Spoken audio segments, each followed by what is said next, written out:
অন্ধকার কবরে বলে একা কেমনে থাকব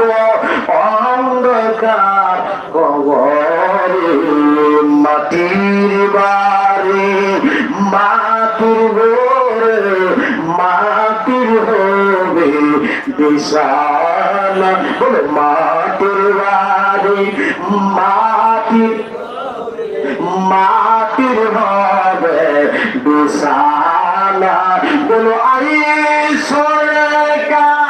জৈবায়কা বলো আই সরেকা জৈবায়কা সঙ্গে কেহ যাবে না